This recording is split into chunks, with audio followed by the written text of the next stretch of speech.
¿Qué tal? Muy buenas noches, hoy es sábado 19 de enero, tenemos un programa muy variado por delante y yo creo que nuestros temas principales de hoy son productos de León que encajan a la perfección. Vamos a hablar de buenos libros, como por ejemplo Antruejo, El misterio de las máscaras de invierno, que aunque dirigido principalmente a los más pequeños de la casa, su autora nos recomienda que es una lectura para toda la familia. Vamos a hablar también de panes, de buenos panes además, de los que se hacen con cariño, con esmero, cuidando tanto el procedimiento para hacerlos como los ingredientes. Y vamos a hablar también de vinos. Es que marida todo a la perfección. Pues sí. Juan, Mariló, muy buenas noches. Muy buenas noches, Patricia. Vamos a empezar con vosotros, venís de la Sociedad Cooperativa de Vinos de la Ribera del Cea. En Valderas. En Valderas, eso es. Y además es un momento, diría yo, más o menos especial para la sociedad porque habéis cumplido ya los 50 años. Sí, realmente los cumplimos el año pasado y vamos a estar 3 años cumpliendo 50 años. Es algo, sí, muy anecdótico. Entre que se empezaron a preparar la idea, a formar la idea de que Valderas y comarca iba a necesitar una unión de los viticultores de la zona, de varios pueblos, Campaza, Roales, Villafer, Gordoncillo, Fuentes de Carvajal y los propios de Valderas, pues se empezó a formar esa idea y se tardó entre 2-3 años y pico entre construcción de la bodega, redacción de estatutos, etcétera, 3 años. Pues yo dije, punto, ¿no? Efectivamente, pues yo dije el año pasado, pues si empezamos este año, vamos a celebrarlo durante 3, claro, porque es lo que se ha tardado en llevar de principio la idea a fin de la idea, y así estamos. Recordemos que la sociedad cooperativa lleva en marcha desde 1967, si estoy yo en lo cierto, pero me gustaría que, bueno, antes de hablar de los vinos, de esa fabulosa muestra de vinos que habéis traído esta noche, conoceros un poquito más. ¿Cuál es vuestra capacidad? ¿Cuál es el número de litros, si no os pillo demasiado, que sacáis adelante? Bueno, todo esto, Mariló es la enóloga de la bodega, quizás ella sabe mejor que yo, pero bueno, yo voy a apuntar un inicio que tenemos capacidad para 2 millones de litros para elaborar. No se hace esto ya ni de lejos. Por ejemplo, este año son 600.000 litros aproximadamente lo que se van a elaborar entre vinos de mesa y vinos de calidad, Prieto Picudo 100%, y bueno, el año anterior fue una cosecha mala, con lo cual llegamos a elaborar aproximadamente 300.000 kilos de uva nada más. Hubo un problema con las heladas, pero bueno, creo que Mariló en ese aspecto nos puede decir que qué elaboramos, qué cantidad puede ir destinado a unos vinos y a otros, ¿no, Mariló? Pues Mariló, nos encantaría saberlo. Bien, pues como dice Juan, Prieto Picudo principalmente es la variedad, tanto para hacer los rosados como los tintos. Entonces, el entorno, más o menos, tampoco no me lo sé exactamente, pues de rosado unos entre 20 y 25.000 litros de rosado. Bueno, no, incluso más, igual hemos llegado a los 35 este año, luego unos 15.000 de tinto, Prieto Picudo también 100%, y luego en el entorno de los 10.000 de verdejo, de blanco verdejo. Porque sí que tienen que recordar que, como bien estabas apuntando tú, Juan, el año pasado fue muy mala la cosecha, entonces lógicamente estas cifras no dependen solamente de vosotros y de la capacidad que tenga la bodega para producir, sino un poco también de las condiciones climatológicas. Efectivamente, todo es una planta la cual, según las condiciones climatológicas, pues le viene a favor o le viene adversa. Entonces, pues ahí nos bandeamos este año. Esta cosecha no tiene nada que ver con la anterior y ha sido muy abundante, entre comillas, ha sido muy buena, con una calidad excepcional del fruto. Y bueno, pues la enóloga es la que saca todo el producto, todo el potencial de ese fruto. Bueno, pues si os parece, a mí me encantaría hacer un poco un recorrido por los diferentes vinos que habéis traído, para que también desde casa, si todavía no han tenido la oportunidad de probar los vinos que vosotros trabajáis, que seguro que alguno de ellos sí que lo han probado, bueno, pues porque sepan un poco diferenciarlos, qué matices van a encontrar, qué tipo de uva, que se pueden hacer una idea, pero para que sepan más o menos diferenciarlos, ¿os parece? Empezamos, si os parece, por el verdejo, por ir del blanco al tinto, que yo es como los diferencio. Sí, muy bien.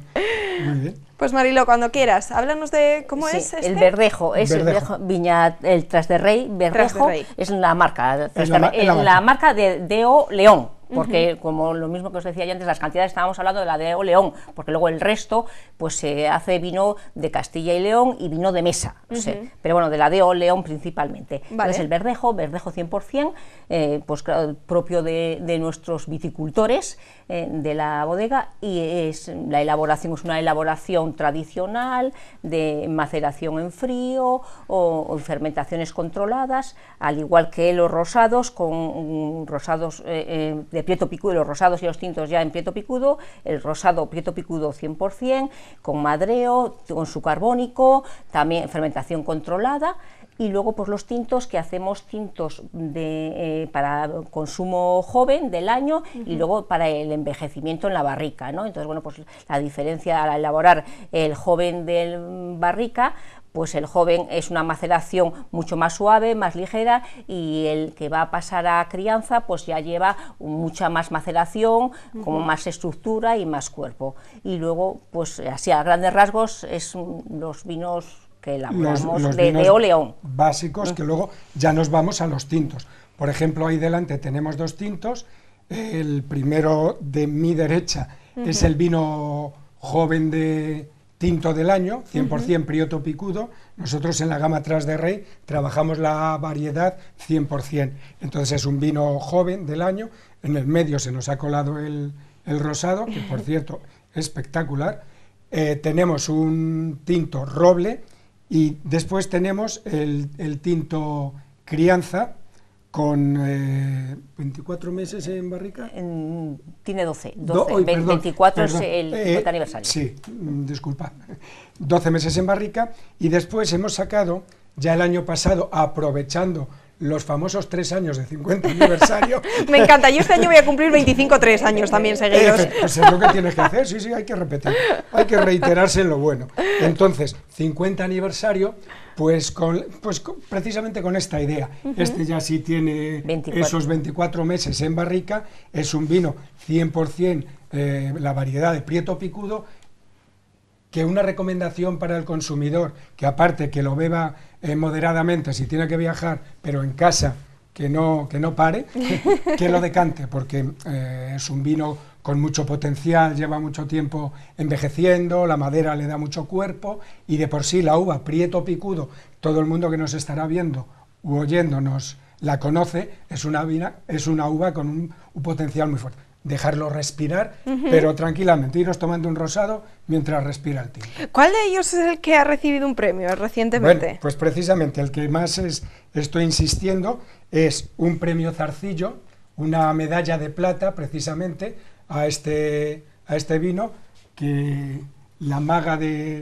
la enología, Mariló, nos ha hecho ganar. O sea, independiente de que, bueno, si los viticultores le damos un buen producto, ella nos dice qué producto quiere seleccionar, pero al final el último toque es ella la que lo da. Entonces, gracias a ella, todos hemos ganado. Tiene que ser una sinergia, no me cabe Claro, duda, pero sí que es claro. cierto que es que al final, Mariló, tú le pones ahí el toque personal. Pero bueno, es fundamental la calidad de la uva, su maduración, su calidad. Entonces, bueno, pues todo el equipo, todos juntos. Todo lo que se hace en la tierra, al final lo remata ella.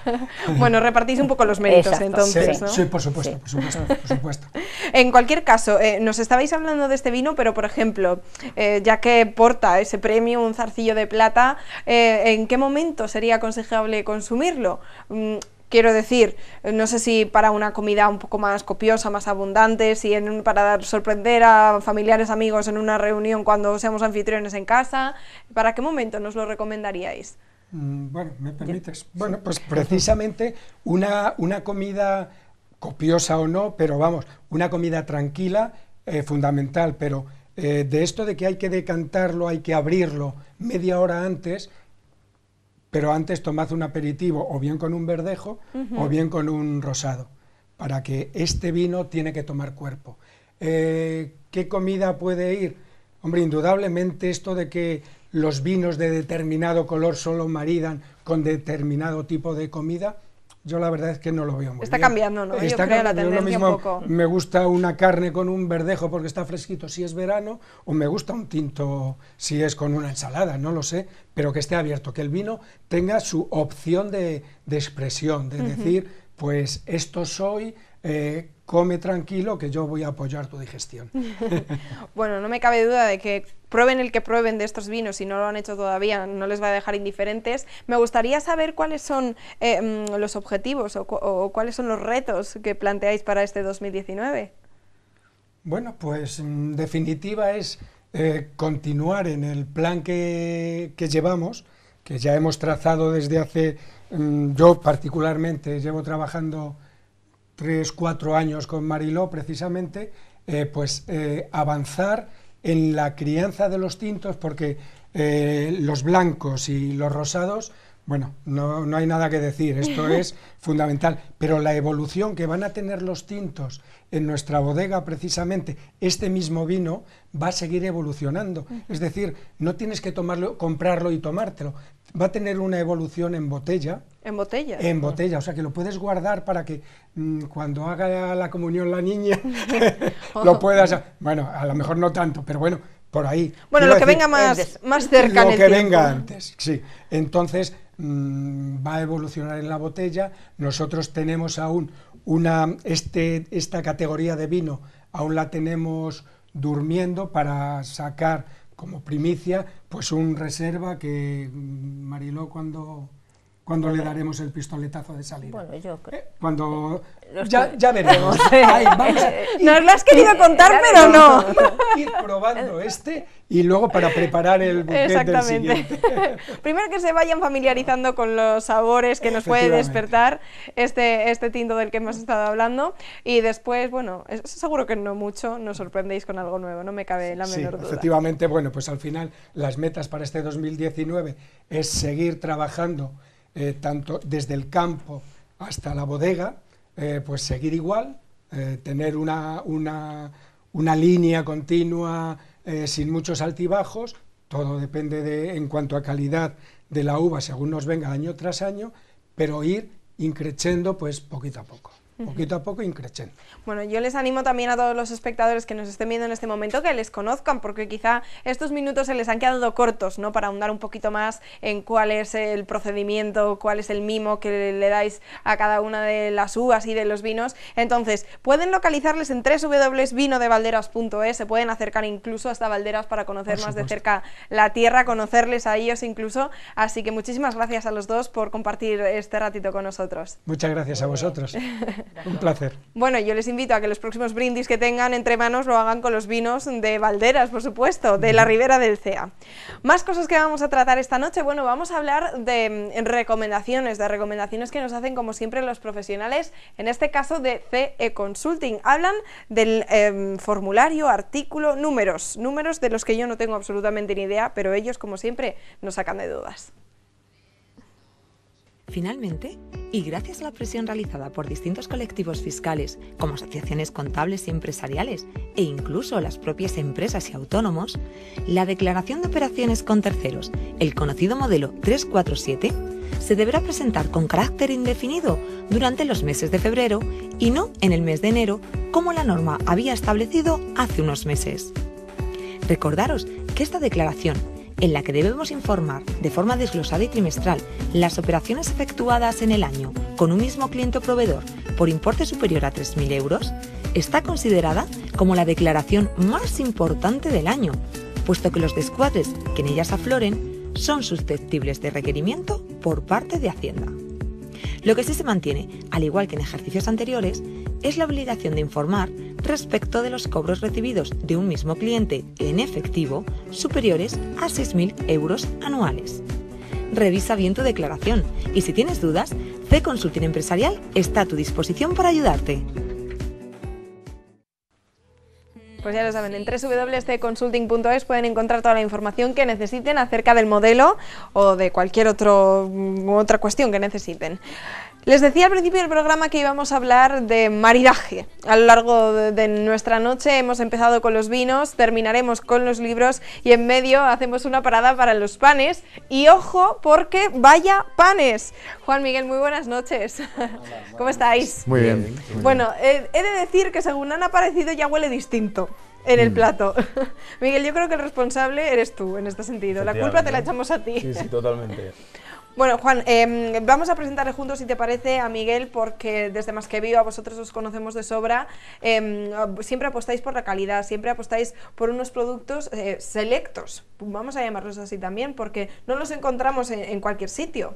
Es cierto. Y en esta cuestión del pan, especialmente, nosotros, después de 3 años de trabajo, hemos ido seleccionando cada vez más el pan que realmente nos da unas garantías en cuanto a calidad, en cuanto a biológico, en cuanto a la forma de elaborarlo, pero de esto quien más nos puede explicar es Miguel Puchal, que es un gran panadero, creo que ese es tu nombre, ¿no?, como profesional, y que conoce perfectamente pues cómo trabajar con diferentes harinas, conseguir sabores y conseguir que también desde un punto de vista nutricional sean productos aptos y buenos, ¿no? Nosotros es un poco la filosofía de trabajo que tenemos, es hacer un producto respetando en la medida de lo posible lo que son todas las materias primas y el proceso más artesanal, y lo que partimos es siempre de un cultivo de fermentos con o bien masas madres, o como tenemos aquí, o bien también panes a base de levadura con cultivos de fermentos como pueden ser la viga, en este pan que tenemos de Tritor Deum,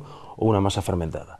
Con eso lo que conseguimos, como tú bien decías, Juan, es un producto que además de sabroso, agradable olfativamente y con una buena textura, conseguimos un producto con toda la biodisponibilidad de los nutrientes, lo que nos garantiza un pan que nos va a resultar digestivo, agradable, sabroso, etc. O sea, nos va a dar placer, pero también al menos no nos va a restar salud, ¿no?, que es lo que muchos alimentos hoy en día pues no pueden presumir. Además es curioso, ¿no?, porque sobre todo en la dieta europea, en la dieta española en su totalidad, el pan es un componente fundamental. Yo creo que si no todos, prácticamente todas las personas en el mundo comen con pan. Entonces, sí, ¿por qué vamos a descuidarlo? Evidentemente, tienes que pensar que hoy en día ha habido una caída de consumo, si podemos estar hablando a lo mejor de los años 50, los 60, a lo mejor estaban comiendo 500 gramos perfectamente de persona y día, 400, hoy en día estamos incluso en zonas por debajo de 100. Pero no deja de ser el pilar de la dieta, los cereales. Evidentemente, si la parte más importante de tu dieta no cuidas lo que es la calidad de ese producto, pues evidentemente tu salud de alguna manera lo tiene que notar, ¿no? Claro, se tiene que resentir de algún modo, por supuesto. Me voy a acercar un segundito a vosotros porque es que, claro, yo estoy ahí tan lejos, no puedo olerlo. Pero es que además, lo curioso de estos panes es que a simple vista son diferentes, pero es que cada uno desprende un aroma diferente también, sí, en función de lo que se componen, ¿no? Efectivamente, nosotros por ejemplo aquí tenemos, este pan es un pan de Tritor Deum. El Tritor Deum es un cereal que desarrolló el CSIC en los 70, es un híbrido de trigo duro y cebada silvestre. Como bien se puede ver en la cámara, a través de cámara, tiene un color amarillo que nos recuerda también al maíz. Ese color amarillo le viene del trigo duro, que es el trigo de la pasta, el trigo semolero. Y después está hibridado con una cebada, que es lo que le otorga principalmente resistencia en campo. Nosotros lo hacemos con una viga sólida, de Tritor Deum también, es un pan 100% Tritor Deum, y además con miel de brezo. Evidentemente, tenemos un pan con una textura completamente diferente a este otro, que es un pan, por ejemplo, de trigo, 100% trigo, con una hidratación al 75%, y es un pan de masa madre este. Este, en cambio, no. Como puedes ver, son dos texturas completamente distintas. Incorpóralos un poquitín, porque quiero que desde casa puedan ver la diferencia, incluso en la miga. Una es muchísimo más compacta, no más densa, y el otro tiene como más agujeritos. Sí, el Tritor Deum es un cereal que tiene un gluten de poca calidad, muy digestible, pero de muy poca calidad para el panadero, ¿no? Por tanto, nos puede dar... Es verdad que se pueden hacer panes de Tritor Deum más ligeros que este, pero principalmente la ligereza, esa esponjosidad que solemos hablar en lenguaje coloquial, la conseguimos a partir de un gluten de calidad, y los glútenes de calidad en el Tritor Deum no están presentes, ¿no? Entonces, claro, pues tenemos dos panes completamente diferentes. Nos acercamos más a un pan como tenemos aquí, por ejemplo, que también es un pan de masa madre, que es un pan de centeno al 70%. Si te das cuenta, es una miga más... Es un poco intermedia, ¿no? Sí, es un poco intermedia, efectivamente, pero es más hermana de esta, sí, que de esta, sobre todo porque además de de lo que se puede ver por cámara, que es el aspecto puramente del alveolo, por decirlo de alguna manera, el tamaño del alveolo, que tú por eso te fijaste, porque hay alveolos un poquitín más grandes que aquí, ¿no? Aquí se ve todo más como un continuo. Más uniforme. Más uniforme. Sí. Son más parientes porque a nivel textural, en boca, son migas más firmes, ¿no? Cuando tenemos un pan de centeno o cuando tenemos un pan con una mezcla de otro cereal, como pueda ser un maíz, etcétera, siempre obtenemos texturas más firmes en boca, ¿vale? Panes menos esponjosos, pero que no tiene nada que ver tampoco con el tamaño del alveolo per se. Ah, ¿no? ¿Vale? No, sí. Hubiera apostado una mano sí, es el tamaño del alveolo porque, pero te quiero decir, tú puedes tener alveolos muy pequeñitos y siendo un pan muy ligero, Ajá.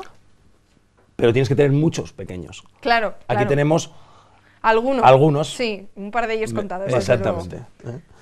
Igual que también, por ejemplo, tenemos aquí otro pan, que es un pan de castaña. Es una mezcla de harina de trigo y de castaña que hacemos con un kéfir de leche de vaca que elaboramos nosotros y pimienta negra. Y como puedes ver, aquí tenemos una miga ligeramente más abierta que en el centeno y más cercana al trigo. ¿Por qué? Porque lleva una menor proporción de castaña frente al otro. Lo que no pueden detectar nuestros seguidores en pantalla es el sabor de cada uno de estos panes. Evidentemente, Bueno, cada uno que es impresionante, ¿no? tiene su Tengo que decir su personalidad. que María en Más que Bio y en Más que Nutrición, en nuestra sección de los miércoles, ha hecho, honor a este pan de castañas porque dice que es su favorito. Me alegro. Hay algo que yo creo que a nuestros clientes también les interesa saber, ¿no? Nosotros, él es el panadero que elabora estos panes con ese criterio que nos está explicando en cada uno de ellos, y ahora nos puede seguir explicando las variedades que hay, el de maíz o el de centeno y demás, pero se preguntarán que cómo llega este pan a nuestro establecimiento y a sus hogares, ¿no? Claro. Este pan, Miguel lo elabora, lo hacen, digamos, hay un proceso de prefermentación. Y tal vez lo puedes explicar tú, Sí, y diariamente nosotros lo elaboramos y lo tenemos recién hecho, caliente, y se hace varias veces al día para que lo puedan De hecho, llevar, aquí ha llegado caliente. para que lo puedan llevar a su casa recién hecho. Aunque es un anatema dentro del sector, nosotros, lo hacemos, estos son panes precocidos, que tradicionalmente hemos asociado el proceso de precocción a un proceso de panes inferiores. Realmente no tiene nada que ver. Si tú mimas el proceso, simplemente es una interrupción. Es una mera interrupción en el proceso de cocción. El resto de partes de las que se compone el proceso de panificación son las mismas. Además, el pan precocido, si lo haces bien, se adapta muy bien a la técnica del precocido porque soporta muy bien la congelación, y por contra, los aspectos negativos, que esto es una cuestión técnica, pero los aspectos negativos que a veces encontraban los panaderos cuando realizaban una precocción en un pan artesanal sin aditivos, como pueden ser los nuestros, sean o no ecológicos, que los nuestros algunos de kilo son, pues no se presentan esos fallos, ¿no? Nosotros el proceso del pan, para que el consumidor nos pueda entender, es relativamente sencillo dentro de la complejidad consiste en lo que sería la mise en place de la formulación, el amasado propiamente dicho, y después nosotros siempre elaboramos un proceso de fermentación en bloque, es decir, sería toda la masa, digamos, que amasamos en la amasadora de una sola vez, fermenta en bloque, y es lo que nos permite conseguir una mayor complejidad en el aroma y en el sabor, en la conservación, en la textura y en última instancia en la digestibilidad que hablábamos antes. Posteriormente lleva un proceso de división, lo que serían de una masa, imaginaos, de una masa de 50, de 80, de 100 kilos, pues partimos ya estas piezas de 800 gramos, de 600 gramos, y de ahí las formamos, y una vez formadas, vuelven a fermentar otra vez. O sea, es decir, aunque a veces hablamos como si hubiese una doble fermentación, la fermentación es la misma, nunca se interrumpe. Ajá, sí. Pero sí es verdad que parece a veces como que hubiera una doble fermentación, que no es el caso. Una vez que el pan ya empieza, ya dividido, ha vuelto a fermentar lo que nosotros consideramos necesario en función de la textura y las características que le queremos dar, pues procedemos al corte en su caso, o al entablado y al horneado. En el horneado es donde este proceso se diferencia del proceso del pan tradicional, que podemos decir, que lo podemos hacer además nosotros, si alguno de las personas que nos están viendo, lo podemos hacer perfectamente nosotros en casa. Es simplemente formar la miga y no formar la corteza en el horno. Es en el momento en el que notamos que la corteza se empieza a formar en el horno, paramos, lo dejamos enfriar y lo congelamos. Y podemos tener un buen pan disponible en cualquier momento, sin ningún tipo de merma en cuanto a la calidad. Fíjate, que vayan tomando buena nota desde casa también. Juan, vosotros además, él hablaba de partirlo y un montón de procesos que al final nos garantizan la calidad del pan que llega hasta nuestros hogares. Vosotros también lo preparáis, en el caso de que, bueno, pues alguien se lo quiera llevar, como estamos viendo aquí, partido, ¿verdad? Preparado para comerlo. Por supuesto, sí, se le puede cortar ya en rebanadas para que se lo lleven solamente para consumirlo. Y también una sugerencia que le podemos hacer, como el pan se lo llevan recién hecho, fresco, crujiente, como decías antes, casi caliente, o sea, cuando lo llevan recién sacado del horno, una vez cortado, también tienen la opción de poderlo congelar en casa en porciones y luego irlo consumiendo a medida que lo necesiten. Sí. Esa también es una muy claro, buena... hay quizá gente que desde casa dice, ya, pero es que aún así yo vivo solo, es una pieza muy grande. Es una pieza grande, pueden congelarlo y consumirlo. Es verdad que tiene muy buena conservación, ¿eh? Sí, no solo lo digo yo, cualquiera persona yo creo que lo haya probado. Estamos hablando de panes que perfectamente te van a durar 4 o 5 días conservándolos mínimamente bien, perfectamente. No tienes ningún problema. ¿Y cuáles son las variedades, por decirlo un poco? Bueno, las que tenemos aquí, de las que no hemos hablado, estuvimos hablando antes del tritor de un con miel, tenemos esta que es la piragua, que es un pan de trigo con centeno, aceite de oliva y de cultivo de fermentos, que no de masa madre, una masa fermentada.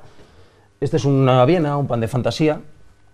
Es lo que los conocemos los panaderos como un pan a camino entre un pan, digamos, convencional y un brioche. Lleva panela, leche, mantequilla y harina de trigo con una masa madre de trigo integral. Este, por ejemplo, en cambio, es un pan de maíz. Es un pan con maíz y un pulis de centeno. Un pulis es otro cultivo de fermentos, es diferente, simplemente le da unas notas lácticas frente a por ejemplo, la masa fermentada. Tiene notas más acéticas. Teníamos el trigo, un pan 100% de masa madre. La castaña con kéfir y pimienta negra, que también lleva 2 cultivos de fermentos, lleva una masa madre de centeno integral y lleva un pulis. Y después tenemos el pan de centeno, que es un pan 100% de masa madre. Y bueno, recordemos que todavía nos faltaría alguno que no tenemos esta noche en la mesa, pero bueno, queda alguno más todavía que se pueden ustedes acercar a cualquiera de las 2 tiendas de Más que Bio para, bueno, pues para probarlos, para catarlos, para degustarlos. Miguel, yo quiero agradecerte que nos hayas traído estos panes y que, bueno, que al final, pues lo que decíamos al principio, ¿no? Un producto que está tan en nuestra dieta y que muchas veces desconocemos de dónde viene, si realmente está cuidado, que no hay solamente el pan de barra de toda la vida, que es que hay muchísimas variedades y podemos aprender muchísimo de estos panes. Pues yo agradecerte también en nombre de nuestros espectadores que lo cuides de esta manera como lo haces. Así que muchísimas gracias. Y Juan, nosotros nos vemos pronto. Seguro. A Miguel de cuando en cuando, pero nosotros nos vemos muy pronto seguro. Todas las semanas. Muy bien. Muchísimas gracias. Gracias a ti. Bueno, ustedes ya lo saben, hemos estado hablando de buenos vinos, ahora de buenos panes. Les animo a que tanto en la calle Lope de Vega como en Fray Luis de León, bueno, pues se pueden acercar hasta Más que Bio, donde ya saben que no solamente los panes, sino que el resto de los productos los cuidan a la perfección también. Y por último, antes de irnos a publicidad y continuar con el programa, yo quiero recordarles que también pueden confiar en una de las empresas, bueno, en la que nosotros también confiamos desde la 8 León, es Agraira, y sobre todo para los agricultores tienen la solución a los desgastes en el repuesto agrícola. Lo encontrarán, como digo, en Agraira. Tienen en enero descuentos hasta el 10% en todo el repuesto de la marca Mayoral. También en su gama de productos de alto rendimiento Agraira Max, en las piezas de tungsteno de la Pirenaica. Así que ya lo saben, sea cual sea la marca de la maquinaria agrícola que ustedes utilicen, en Agraira pueden encontrar ese repuesto antidesgaste que están buscando. Son distribuidores exclusivos para León de los repuestos de tungsteno de la Pirenaica, los mejores. Así que repuestos a la Agraira Max y no te lo pienses Max.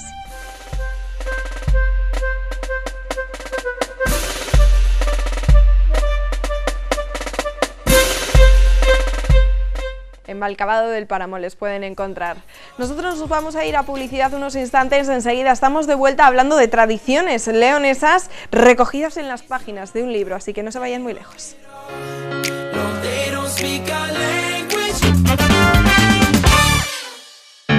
Regresa el programa Muchos libros después. ¿Te gustaría participar en esta segunda temporada? Mándanos un WhatsApp al 670 78 22 85 y te daremos toda la información. Anímate y ven a hablarnos de tus libros favoritos. No importa tu edad, solo tu pasión por la lectura. Muchos libros después, a partir de febrero en la 8 León. Pues ya lo saben, en el 670782285 pueden escribirnos para participar en esta segunda temporada de Muchos Libros Después. 3 libros, 3 elegidos, al menos uno que no recomienden. Y bueno, ya sé que es la tarea más difícil que puedo pedir, ese libro no recomendado, pero al menos los 2 que sí que recomienden lo pueden tener seguro que pensado, y ese último solamente tienen que buscarlo en estos días hasta que se decidan a escribirnos, porque ya saben que a partir de febrero comienza pues con esta segunda temporada de Muchos Libros Después. Vamos a hablar de libros, lo vamos a hacer con la autora de Antruejo, el misterio de las máscaras de invierno. Vanessa, ¿qué tal? ¿Cómo estás? Hola, bien. No te vas a librar de que te pregunte por algún libro. Miedo me da, sobre todo la última parte, esa no sé, bueno, ya veremos. Durante nuestra charla, si te parece, te da tiempo a pensarlo. Vamos a ver. Me encanta el título de este libro, me encanta el interior del libro, que he tenido la oportunidad de echarle un ojo. Antes que nada, si te parece, a mí me gustaría mandarle un fuerte abrazo a la responsable de estas ilustraciones, que no ha podido estar con nosotras esta tarde. Sí, es Noelia García Hernández, es mi compañera en muchas aventuras ya, ha ilustrado conmigo Colina Verde, un lugar llamado Colina Verde, La Vieja del Monte, que seguro que os sonará más, y ahora nos hemos metido en este lío, y bueno, yo en más líos que nos estamos metiendo, y ya ves que es una virtuosa del pincel, del recorte, y de todo, claro. ¿Cuántos van ya? ¿Es el quinto? Este es el quinto, de los cuales 4 comparto con Noé, 1 es con Beatriz Marín, y estamos ya, no lo podré decir, estamos a punto de, esperando ya para esta primavera, el sexto. El sexto ya. Qué ganas. Sí. Bueno, sí. Pero primero estamos con este. Eso es. No nos vayamos a adelantar, de momento nos vamos a centrar en las máscaras de invierno, que además es que estamos en época totalmente. Es el momento de que muchos mayores y pequeños, ojo, ambos, se hagan con un ejemplar de este libro, porque aquí encontramos muchas de las explicaciones, muchas aventuras, curiosidades relacionadas precisamente con estas mascaradas de invierno, ¿verdad? Verdad. Vamos a encontrar varias cosas. Vamos a leer un cuento, que ahora os explicaré un poquitín de qué trata el cuento. Vamos a ver un mini registro, mini, con muchísimo respeto y mucho pudor, pero mini registro de nuestras mascaradas favoritas y más cercanas.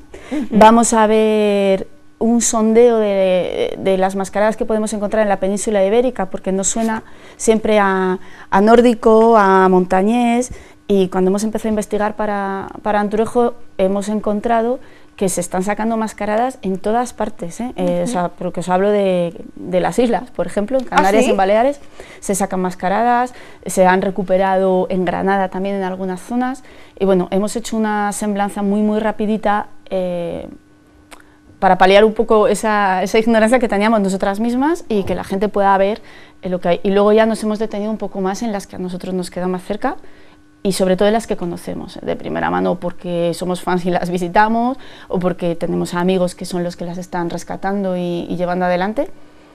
Vamos a encontrar poesía, pero unos poemas un poco diferentes, porque igual que en el libro todos o algunos se ponen en sus máscaras, estos poemas tienen algo especial, tienen una máscara, tienen un juego, tienen una forma, un aspecto distinto, es que no sé cuánto puedo decir, pero bueno. No desveles demasiado, di que no. Pero también vamos a encontrar poemas un poco diferentes o con un toque. Y hasta un juego que a ti se te daría fatal por lo que me has dicho antes, porque se trata... Pero eso no lo cuentes. Bueno, cachis. En el que se trata de identificar personajes de mascaradas de los que no sabes de cuál huir y cuál no. Exactamente, yo tengo delante de mí ahora mismo las páginas abiertas. Yo no se lo quiero enseñar a los espectadores porque claro, es que si no les da tiempo ya ir pensándolo antes de hacerse con el libro. Y te ganan todos, claro. Pero es cierto que, bueno, lo saben los espectadores, yo no soy de León y yo en Madrid, de donde yo he crecido, pues esto de las mascaradas no lo he vivido nunca.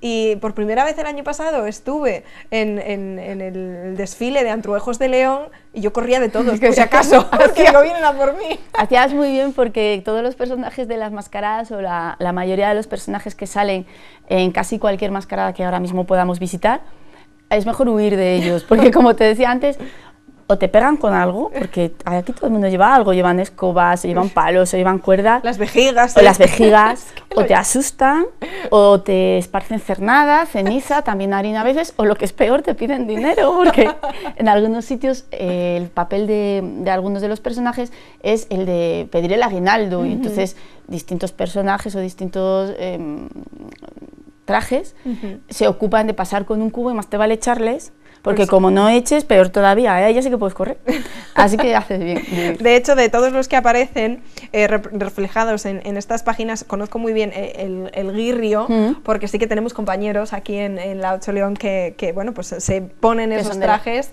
en las fechas pertinentes y bueno, desfilan en los diferentes puntos de la provincia. Sí que me gustaría que nos explicaras, decías, ese cuento que tiene algo de especial también. ¿Cómo es este cuento?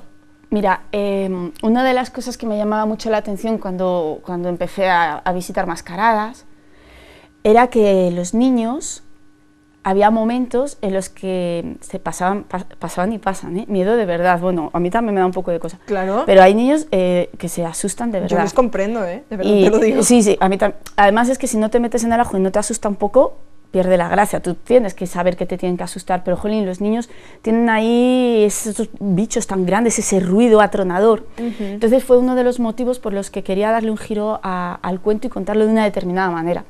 El otro motivo era que a todos nos gusta la fiesta, ¿no? Sí. Disfrazarnos, divertirnos, comer, beber, pero a lo mejor no sabemos cuál es el origen. Uniendo esas dos cosas, pensamos en darle el enfoque al cuento de en qué situación una aldea muy antigua, una aldea prehistórica, decide sacar por primera vez a sus antruejos. ¿Cómo y por qué? Ahora es diversión, ¿no? Ahora es claro. El carnaval se queda en la parte de fiesta porque nosotros abrimos el grifo, sale agua y no tenemos que rogarle a nadie. Pero hace muchísimos años, hablo miles, no pasaba eso. Hace miles de años una helada a destiempo podía arruinar a una aldea y causar muertes, ¿no? Entonces, en ese contexto es en el que el ser humano empieza a intentar comunicarse con lo trascendente y con la naturaleza de esta manera. Y esto luego acaba llevando a nosotros como antruejos, ¿no?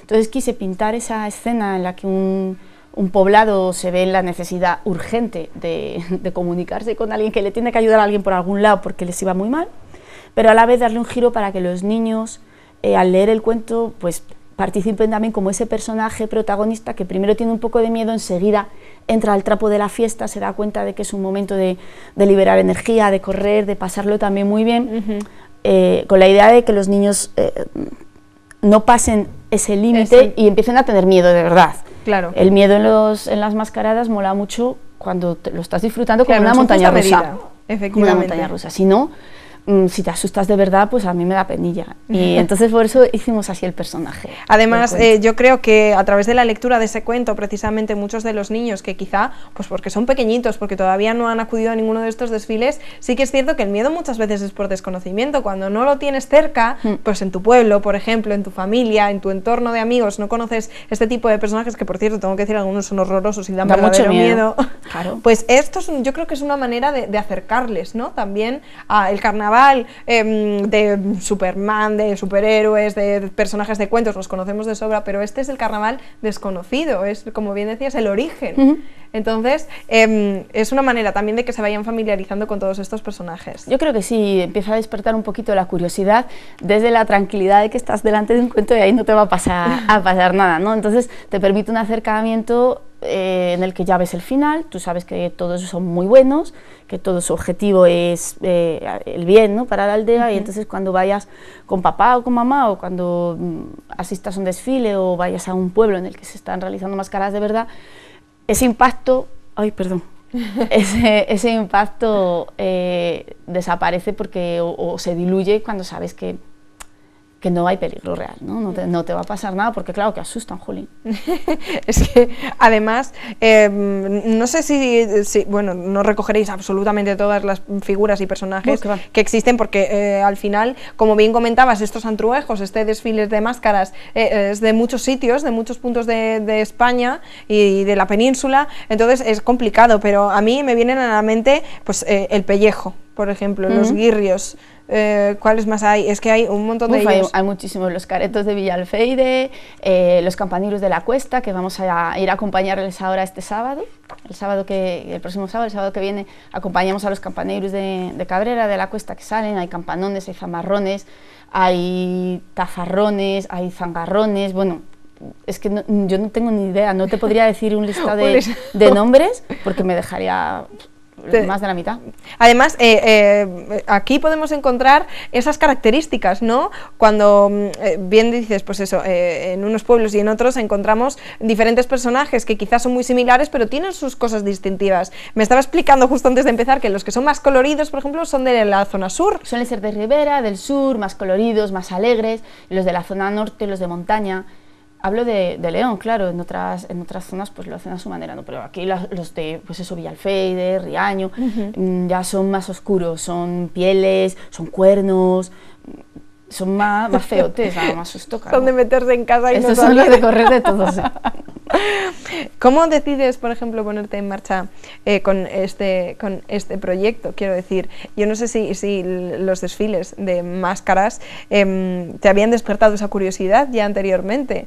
Sí, yo soy fan y seguidorísima de mi familia, somos muy seguidores de las mascaradas, viajamos cuando podemos para visitarlas y hace bastantes años que asistimos a ellas como curiosos, no somos investigadores, ni mucho menos, para eso tengo unos amigos fantásticos que son los que me explican las cosas como son, pero a mí me gusta asistir, verlas, correr, asustarme, mancharme, y me rondaba la idea de hacer el cuento, y a raíz de lo que te decía, en una ocasión, de ver unas niñas llorando con mucho susto, dije, ostras, sí, urge un cuento porque esto que es tan bonito, tan atávico, tan nuestro, tan tradicional, no puede ser que le haga llorar a un niño o a una niña, ¿no? Entonces digo, vamos a buscar una forma de introducírselo de manera que no le dé miedo. Sobre todo porque también le puede despertar la curiosidad el día de mañana y formar parte de esta tradición. Quiero decir, el relevo generacional está ahí. Sí, y si los más pequeños le cogen miedo desde el principio, luego probablemente no quieran participar de esta tradición.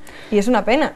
No lo sé porque todavía no, estamos justamente ahora mismo en el limbo ese en el que todas las tradiciones están a punto de desaparecer, pero todavía no. Cuando llegue la generación de mi hija, que ahora tiene 10 años, a tener edad de salir, vamos a ver qué pasa. Nosotros vamos a poner toda la carne en el asador para que haya relevo, desde luego que sí. Porque vosotros me decíais que sois de Villalfeide. De Villalfeide, lo mismo. No sé cuál es el personaje típico de allí. Villalfeide se llaman los caretos, no tienen categorías, todos son los caretos. Hay que correr mucho de los caretos pegan, los caretos manchan, los caretos hacen mucho ruido. Salimos, por cierto, el domingo de carnaval, el 3 de marzo por la mañana. Este año es 3 de marzo, se monta un fiestón abrumador y pues del estilo de la fiesta con la que celebran ellos el final de su mascarada, pues así lo celebramos nosotros y lo pasamos muy bien, la verdad que sí. Bueno, pues lo mismo vemos a tu hija de aquí a unos años tras uno de esos caretos. No se puede decir porque una característica bastante común es que nadie jamás admite nunca que se reviste, que se pone un traje de careto, porque es secreto. Incluso en las propias familias hay gente que no sabe quién sale, se cambiaban las botas unos con otros para despistar, para que nadie identifique a nadie. O sea, que tú fíjate cómo es la cosa, no puedo decir quién sale, quién no sale. Madre mía, bueno, pues nada, secreto. Tendréis que ir a verlo, a ver quién sale. A disfrutarlo, sobre todo, claro que sí. Además, quería aprovechar la ocasión de tenerte aquí porque hoy lo presentamos, como quien dice, en Noche Magazine León, pero sí que es verdad que en los próximos días tendrán la oportunidad de asistir a encuentros, a un encuentro, por cierto, muy especial que va a tener lugar dentro de poquito, y bueno, muchísimas oportunidades para escuchar de primera mano, en este caso de ti, en qué consiste este libro y acercarse un poquito más a él. Pues sí, hemos hecho 2 acercamientos antes de Navidad en la Feria de la Montaña y en la librería Ateneo 2, que han sido maravillosos, y ahora estamos en época fuerte de mascaradas y ahora mismo tenemos muchísimos encuentros con lectores, cuentacuentos, talleres. El próximo, el que os he dicho, acompañamos a los campaneros de la Cuesta el próximo sábado por la tarde, y el que me hace especial ilusión, que es en Villalfeide, porque es el pueblo en el que vivo y es donde nació ese cuento. Entonces me hace mucha ilusión. Vamos a celebrar una jornada totalmente dedicada a la tradición. A las 6:30 de la tarde presentamos el cuento, haremos un taller, habrá alguna sorpresita, sobre todo para la gente menuda, y luego un concierto genial del grupo Durria, y bueno, pues un día que esperamos con mucha ilusión, llevamos mucho tiempo preparándolo y con muchas ganas. Luego vamos a ir a Sanabria al siguiente fin de semana, el día 9, al Museo de Mansilla, al Museo Etnográfico, el fin de semana del 17, creo que es domingo 17, y luego ya salimos de la provincia de León el 23 en el Arroyo de la Encomienda y ya se me olvidan las fechas. Bueno, poco a poco. Pero muchos, todos estos los más cercanos. No sé si, por ejemplo, a través de las redes sociales pueden seguirte o buscarte en algún sitio para saber por dónde vas a estar moviéndote con este título. Tenemos dos formas más fáciles, por mi nombre y mi apellido, Vanessa Díez, que tengo el perfil de autora abierto, y como con Noelia García hemos hecho tantísimas cosas juntas, finalmente hemos formado una página, un grupo en el que aglutinar todas las obras, no solo La Vieja o Antruejo, sino todas nuestras cosas, y se llama, a ver, que es más difícil de decir, Encuentos, no encuentros, Encuentos en la tercera frase.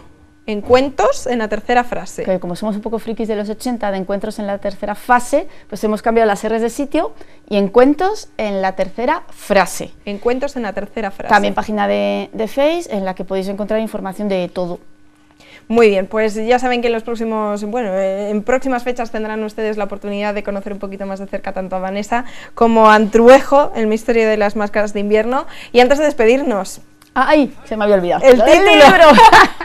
Un libro que recomiendes. Con todo el cariño del mundo y con todo el amor a todos los libros que amo y no voy a recomendar porque me pregunta uno solamente, porque la gente que me conoce sabe que es mi favorito, Un animal mágico, de la editorial Tragamanzanas, la autora es Sara Nicolás, y es un cuento de una mosca, pero es que no es una mosca, es que esa mosca para ella es un unicornio, y entonces cuenta todas sus sensaciones de unicornio, pero tú estás viendo que es una mosca, porque a veces uno es lo que quiere ser y no lo que los demás ven.